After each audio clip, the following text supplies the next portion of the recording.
morning, welcome back to my channel. So I just got out of my devotional time and I feel led to share something that touched me. And my devotional was about patience, having patience, because that's something that I've been struggling with recently, being patient and waiting on God to answer some things that I've been praying about.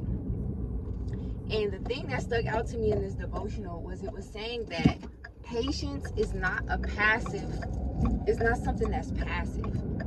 A lot of times we feel like when we're waiting on God and we get frustrated, we be like, you know what? I just want to take things in my own hand. Let me just force this situation. Let me just control this situation, manipulate this situation. But patience is not passive. It's not just you sitting back doing nothing. Patience is actually a decision. Do you know how much self-control and discipline it takes to be patient and to say, God, I trust you. Let me take my hands off of this thing. That actually takes more action and discipline than going in and trying to control something.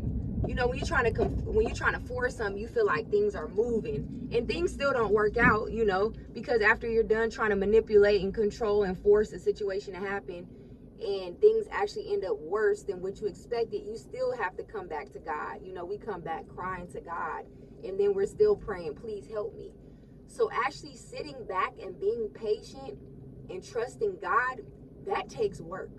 It takes work, and it takes discipline, and it takes self-control and controlling our emotions and not letting anger and anxiousness and just weariness make us lose faith and turn our back on God. And that's something that the enemy uses to make us lose faith and to start whispering things in our mind. We'll think, well, did God really tell me that? And is he really gonna come through for me? He comes through for everybody else, but he doesn't come through for me. Or maybe I should just give this whole Christian thing up. Maybe this isn't for me. You'll start doubting and having all these negative thoughts and forget about all the times that God did come through. So this was preaching to me. And I thought, you know what? I don't need to take things in my hand. I need to realize by me doing what I can do, doing what's in my power to do, continuously improving on myself, making sure I'm just being faithful and being obedient to even the small things God is telling me to do that I don't think matter much. I need to rest and have that self-control to know that he's going to take care of the rest. Okay, so if you're just feeling impatient and feeling like you got to take things into your hands, you don't. As long as you're being obedient in the areas that God is telling you to move in, and you're not procrastinating, you're not making excuses, but you're doing everything else, trust God with the rest. And I promise you, and I have to remind myself of this, you're gonna have so much peace, you're gonna have so much joy that's gonna take that burden off your shoulders, the anxiousness, the depression that you're feeling. It's gonna lift that off of you if you just release it and put it into his hands. And when I was reading this devotional, it was talking about the story of Sarah when she told Abraham, right now I can't bear you children. I know God promised me children. I can't bear you the children, so go ahead and take my handmaid Hagar. And he goes into Hagar. They have a child together, but then Hagar starts to despise Sarah.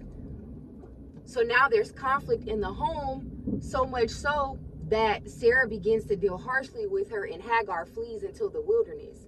She flees into the wilderness, and she comes across God. And God says, go back to Sarah, submit to her, and I will multiply, I will make your son great. Just go back and submit to her. And she said, she starts to thank God. God, you're the God who sees. That's what she says back to him. You're the God who sees me. God seen her in her wilderness. And God told her, name your son Ishmael. Ishmael meaning God who hears. So this was just speaking to me from many different angles. It was speaking to me as far as God is the closest to us. God is the God who sees and the God who hears. He's the closest to us when we're in that wilderness, when we're being patient and when we're weary and we want to flee and we want to say, God, I want to run away. This is enough. I'm tired. That's when he's the closest to us.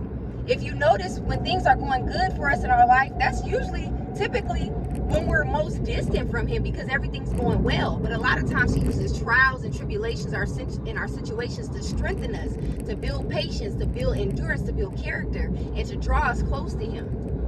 And that's the aspect of Hagar. Now, the aspect with Sarah, how this ties in with patience, is because Sarah didn't really believe the promise God had for her, that she can get pregnant because of her old age. She was too busy rushing, and now she done orchestrated a situation that wasn't so. Ishmael was not the promised child. Ishmael still worked everything for the good of Hagar and blessed Ishmael, but he wasn't the promised child. Okay? Isaac was the promised child. Isaac needed to come through Sarah. But Sarah wanted to rush and get ahead of herself. Now she done caused conflict in her own household. Now she got her mistress, or her handmaid working under her, despising her and looking at her crazy, because she looking like, look, I got your husband's son now. And as you read further along in the Bible, you start to see that there's actually going to be conflict between Ishmael and Isaac. Ishmael will begin to taunt Isaac, and then they'll eventually have to send Hagar back away. So you see, when we jump ahead of God's promises, if Sarah had just trusted God, she could have avoided all of that. The promised child would have came, and not to say there still wouldn't be difficulty in life, but difficulties are, there's a different burden to difficulty when you do things out of God's will. When you do things in God's will, the burdens, you're going to be equipped, and God is going to provide you with everything you need to get through it, and it's going to be a different kind of burden. There'll be more peace and more contentment, even though you're going through trials and tribulations. So there's a difference, but God can still work everything out for our good. So I say all that to say, don't rush ahead of what God's telling you, because when we do that, we cause more problems for ourselves.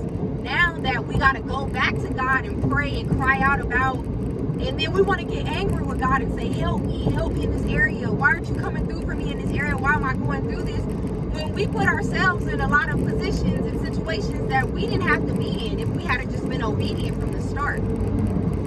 So be patient where you are. Don't rush ahead. There's a reason God has you where you are, because if you rush ahead, I guarantee you, and this goes for me too, it's gonna cause a lot of heartbreak, a lot of unnecessary problems and trauma. You know, they say hindsight is 20/20. We think we know best now because we're going through these feelings, and we just want to stop feeling what we're feeling. We just want to get out of the wilderness. We just want the promise now. But if God gave us what we wanted now, out of its time, we'll be right back to where we started, praying, Lord, please help me. Please help me. I know I asked you